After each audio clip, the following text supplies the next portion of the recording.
On an earlier podcast, you met Kristen, whose behavior had become unacceptably selfish and out of control. I talked to her about why she was selfish, that she was just responding to a lifetime of pain caused by the lack of unconditional love in her life.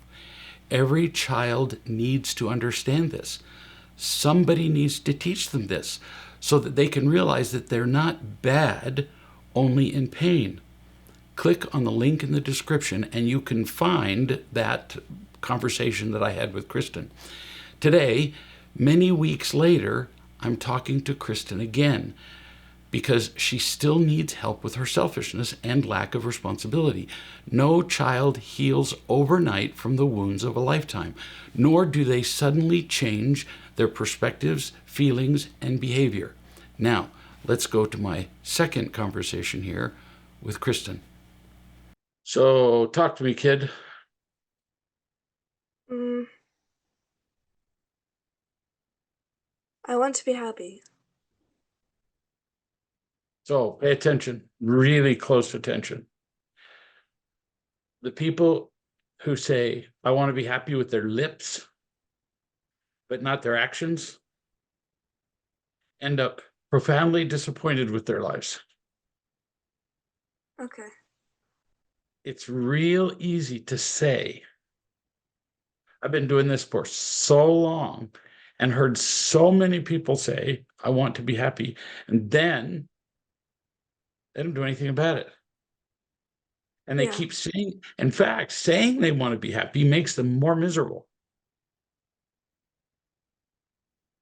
Because then they set up the expectation that they can be, and they never do their work. So, like being responsible and selfless, which are things you've struggled with. Yes? If you're not responsible and you're focused on yourself, let me tell you, in the short term, it's really going to work out great. Because you'll get the things you want. You'll focus on how you look in your clothes, and you'll be all cute, and you'll get people's attention, and you will at some point find a guy who will buy into that. You'll find some guy who goes, she is so cute, and then you'll lavish attention on him. See, still no responsibility. Still not selfless. You're doing it to get attention for yourself, and he's going to love the attention. And the two of you will end up living together, married, something. And at some point, you're both going to realize this isn't what we were looking for. We were looking for something more than just fun.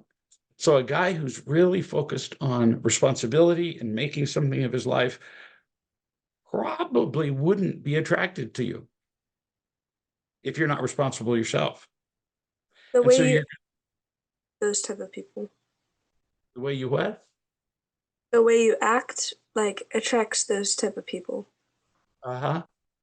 And so you're going to attract some guy who just thinks you're cute. Well, good. Good to be cute. That's part of the deal. And then the two of you are going to end up going, what are we doing here together? Now let's say you've got a kid together. Now it's a nightmare. So he's got a crappy job, if he's got a job at all. He doesn't know how to be responsible. You don't. It's like living in hell. It's terrible. So that's why this is pretty important to you. So like the other day, you set up,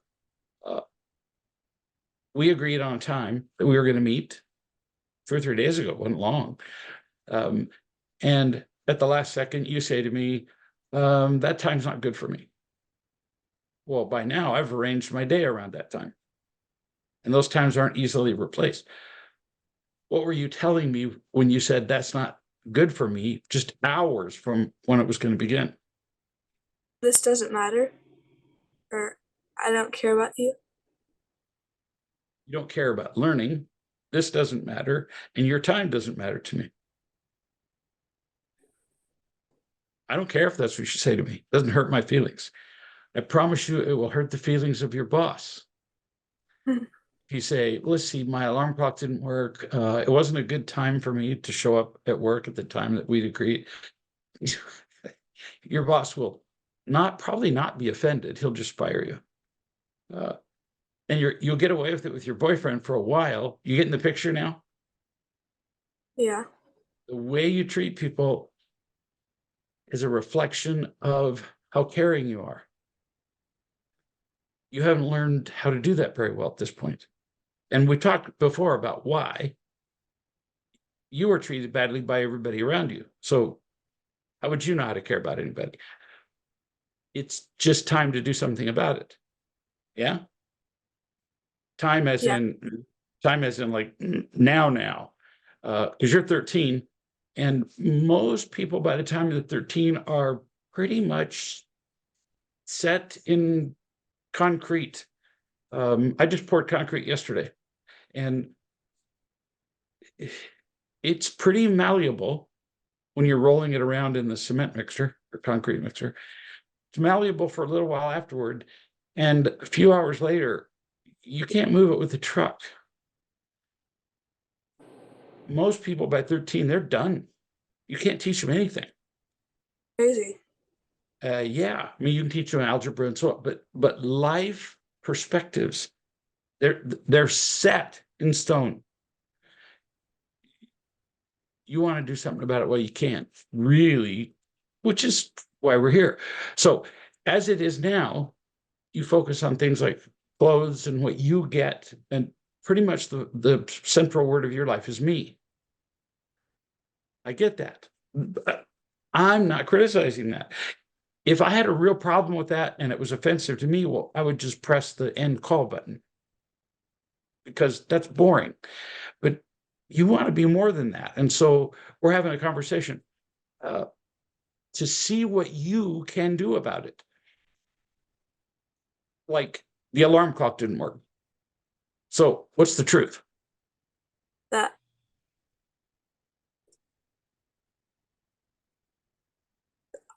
I didn't put it as a priority. Duh.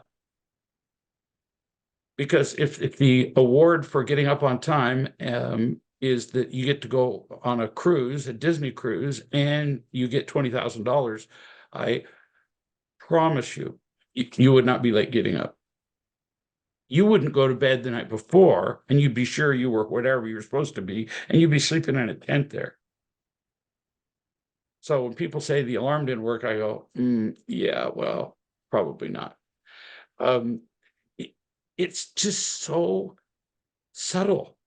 All the little things that we do that are irresponsible. You're not a bad person. Just nobody ever taught you what responsibility looked like. But And like some of this, go I'm ahead. like, even when mama points out stuff to me, like I do other stuff, you know? I'm like so deep in it. So deep in what? And like my selfishness, you know? And so when your mom points it out, what? Like, and I say I understand, but then I just turn around and do the same thing or like a variation of it, you know? Excellent. So that's a really good example of telling the truth. So your mom points it out, and you go right back and you just do it again. Why? Because you're still in pain from not feeling enough love in your life, and it's become a really deeply ingrained habit.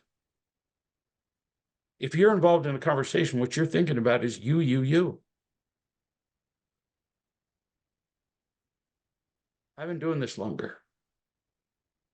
If you're really committed, then we'll keep doing this. I'm going to help you see what you do and help you see how choosing otherwise isn't harder. It's just different.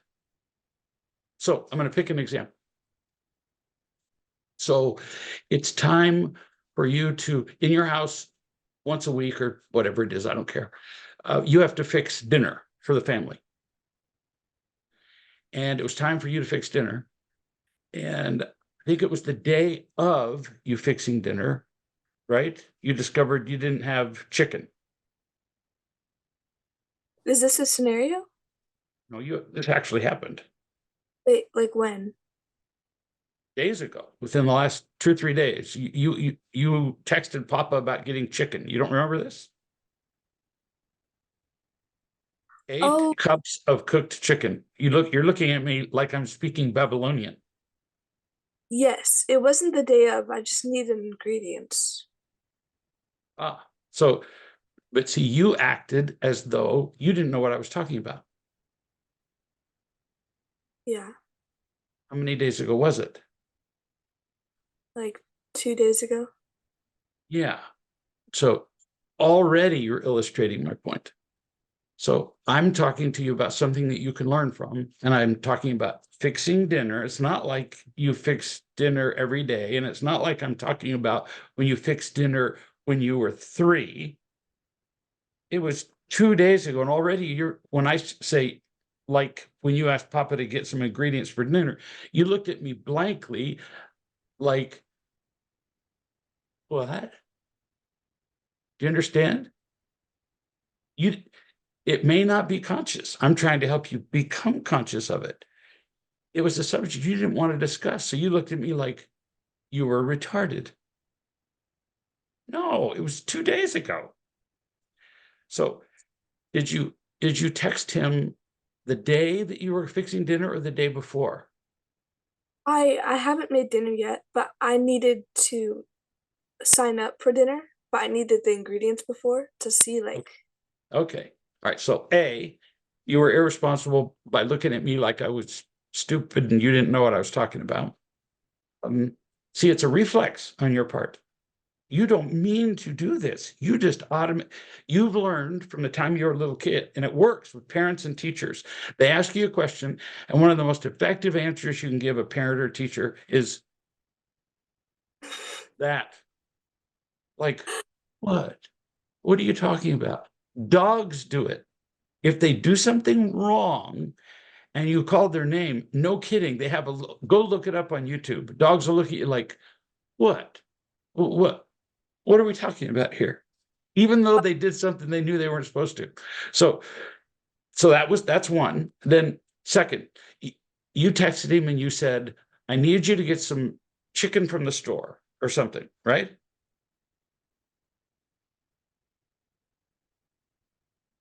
And that's all you told him, I think. I wasn't being at all understanding of him. I said in my text, I said 8 cups um cubed cooked chicken. There we go. So you said, "I need 8 cups of cubed cooked chicken," right? And you said this to an adult man. Do you know how many men would know how many chickens turns into 8 cubed cooked cup? None. So what are the odds that your dad would take to the store, pan, pull chickens out, fry them right there in the store, cut them up until he had 8 cups of cubes? Never happened. So what you did was you gave him the responsibility of figuring out what 8 cooked cups would look like, right? Instead of doing the work yourself. It's little stuff, honey. And we do it all the time. So how now you'll do it again, like you said. You say, "Mom will point it out to you," and then you do it again. Yeah, except we're going to be talking every day. And you're going to send me times, you're going to send me descriptions of when you're not responsible or when you do that, "I don't know what you're talking about" thing. You're going to ask your mom to send me descriptions of you doing it so that we can talk about them. Why will you stop? 2 reasons. In the past,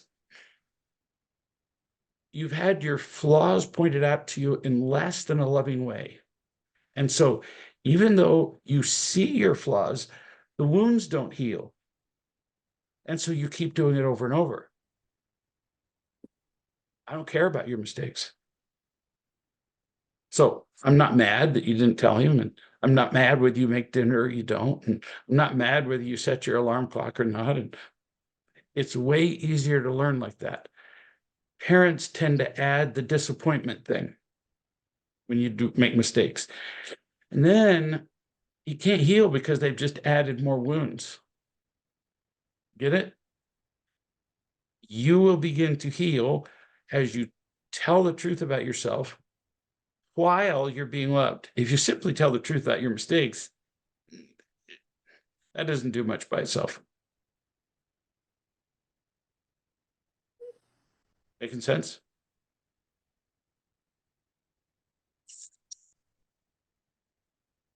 You're at a really important place, and you've watched more than one sibling go through it.